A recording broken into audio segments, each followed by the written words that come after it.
Letitia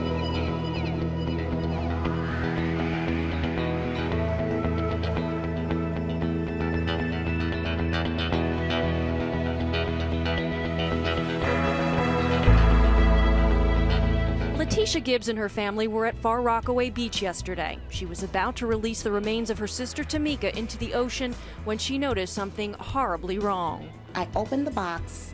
Inside of the box, the urn, the container that the ashes come in, it did not have my sister's name. Gibbs' attorney, Michael Lamonsoff. If they're so negligent that they did this, how do we know that they're going to give her the right urn? How do we know whether or not my client's going to get remains of her sister? A horrible mistake, and now a jury will decide if and how much a funeral home should pay for botching a final goodbye. In Inwood, Adrian Sapino, Fox 5 News.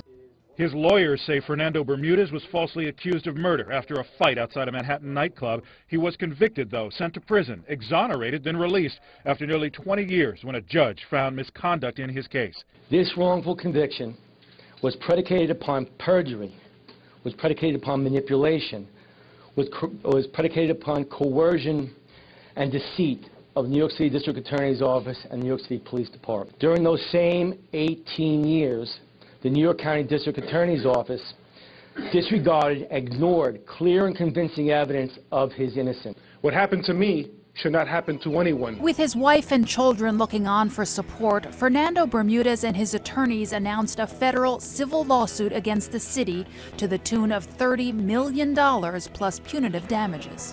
What's 18 years of the prime of a man's life worth? Fernando was 22 when he went in and 40 when he came out.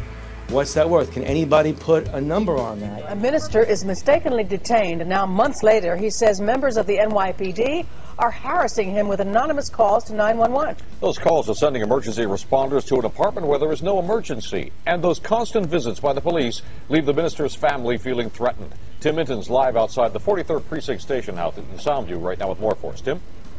Chuck, police sources say more than 20 calls to 911 with apparently bogus calls have gone through in just recent weeks, leaving the minister's wife and children, who are often home alone, now to say that they are afraid for their safety.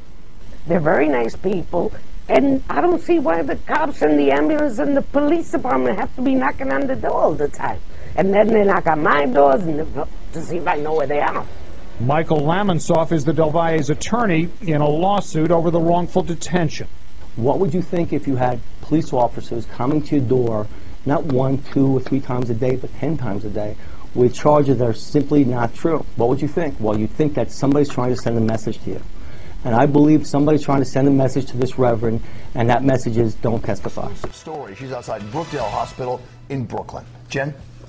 Bill, on January 31st, 2 girls were born here at Brookdale Hospital. Within 4 hours, both of their mothers had the first initial S and the last name Brown. And according to one of the mothers, the similarities led to a bizarre mix-up with a baby being breastfed by a woman who was not her mother. There's so many measures that could have been taken, are supposed to be taken by the hospital to make sure that this particular thing doesn't happen. And they failed every way. They weren't investigating. They were just assuming that she was a runaway. We're making a claim for the injuries of our clients. We have presently we have 2 clients that were victims of the collateral shootings at the Empire State Building for their injuries. We believe that they were direct bullets from the police, yes.